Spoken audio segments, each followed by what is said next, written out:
But what I'm going to do is I'm going to just talk briefly about the recruiting process. So players, what I told your parents is I want you guys to understand one thing, and this is very important. I know every single one of you has dreams of playing in college. And if I ask every single one of you, you want to play for the name brand schools, right? The LSU, the Texas, the UCLAs of the world. And at the end of the day, nobody's here to burst your bubble or kill your dream. But at some point, the game itself is going to tell you, you don't have quite the skill set athletically, or you don't have the grades academically to play at those places. Another thing you have to understand is a lot of these programs that operate on a national basis can do exactly that. They can recruit on a national basis. And just to throw out a few numbers, when you look at a Division I school, if they're fully funded, they have 11.7 scholarships. Okay, that's it. For about a roster of 35, is that what we're still operating under? 35 players on the team, and only 11.7 scholarships. And out of those 35, you can only have a maximum of 27 on scholarship. Okay, so when you hear people say, oh, I got a full ride to so-and-so school, it doesn't make sense. So let me just give you a real simple example. Okay, if you order, and sounds funny, but it's going to paint the picture. If you order a big extra large pizza, okay, it's going to come in 12 slices. And that 12 slice didn't quite make it. It's only 70% of a slice. So you got 11.7 slices of pizza. And how are you going to feed a family of 35? Are you going to be able to give out full scholarships? Doesn't make sense, does it? If you give one full slice to one player, now you're down to 10.7, and you still have 34 players, and 26 can be on scholarship.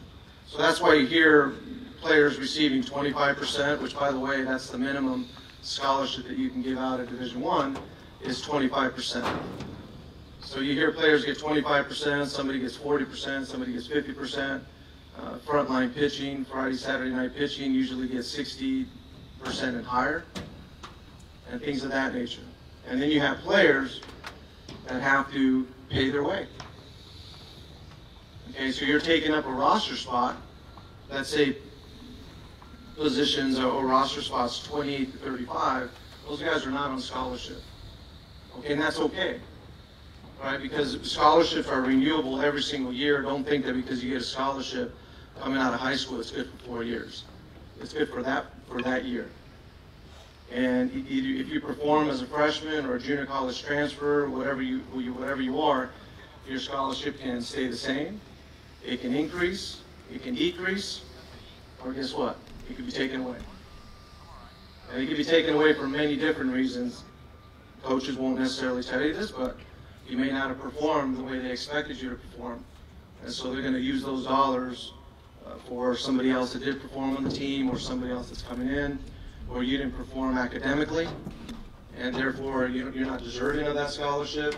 Sometimes when a player gets hurt, if a player gets hurt during the year, the scholarship can't be taken away. It's good for that year.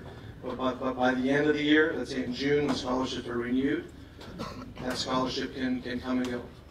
Okay, so there's very limited resources for colleges to work with. As far as Division I, it's 11.7. Division II schools can be around, do we have any Division II schools around 9? Yeah, 9. So now you're down to 9 scholarships. Division III schools, raise your hand close to Division III. You guys can't give out athletic scholarships, right? Okay, but Division III schools are academic, they're more academically inclined than Division I, Division II. I think is it Randolph-Macon here, Division III? So Division III schools typically are tremendous education. Not that the other schools are not, but that's what they emphasize more. A little pricier, let's say about $40,000 and above. Is that true? About $40,000 and above. But if you're a good student athlete, you can get some pretty good money academically. And then you have NAIA. You have NAIA schools here? Okay. What do you guys roughly have scholarship-wise? 12 to 14? Okay, so they have a little more, no, 12,000, right? Yeah, 12 to 14,000. And then you have junior college, which, depending where you're at in the country, it's not always a bad situation to start up at JC.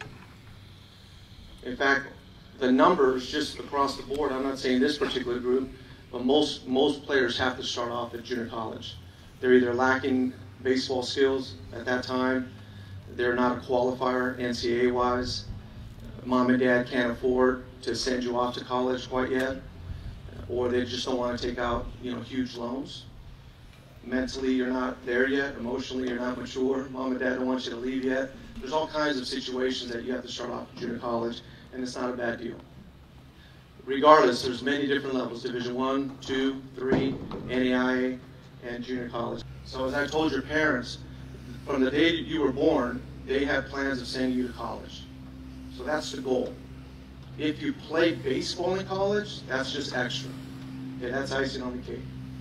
But every single one of you should keep thinking about, I'm going to go to college, I'm going to go to college. If baseball allows you to get in, get a little bit of money, gives you a chance to play, that's icing on the cake.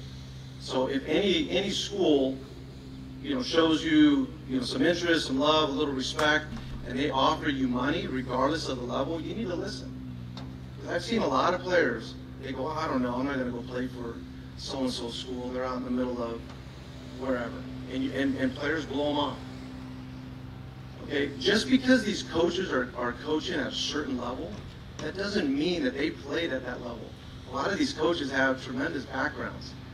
They have professional backgrounds. They've played at major Division I schools. They've coached at other areas.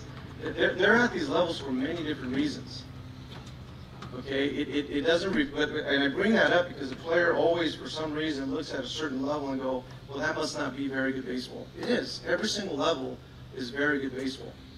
But they bring different set of criteria to that particular level.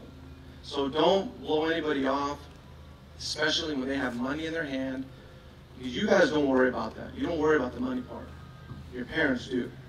But if some Division III school is ready to give you $30,000 out of the $40,000, parents, does that sound like a good deal? Okay, guess what, players? You guys are going to play there. You're going to play there. Because I told your parents this, the game has a beautiful way of checking every single person involved in this game, from umpires to coaches to players to every single person. It has a beautiful way of checking everybody at the right level. I told your parents, you can't take a high school umpire and put him on a major league field tonight and have him umpire at that level. The game's too fast. They don't have that type of experience. Same thing with coaches. Same thing with players. So it's okay.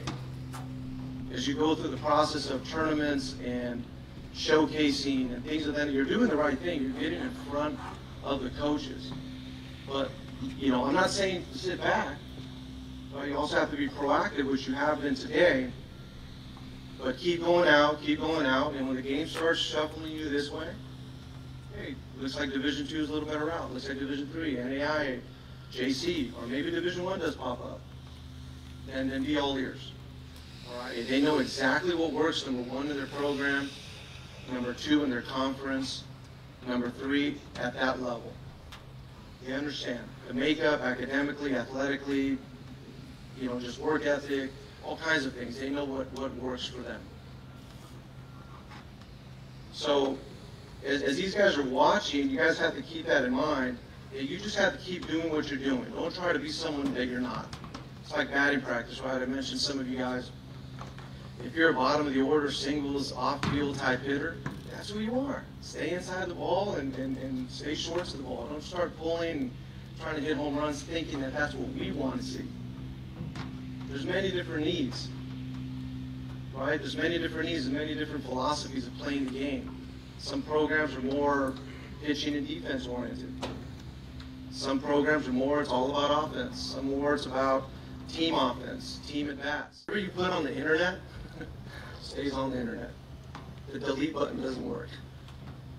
Okay, everything that goes on there stays on there. So clean up your social media sites.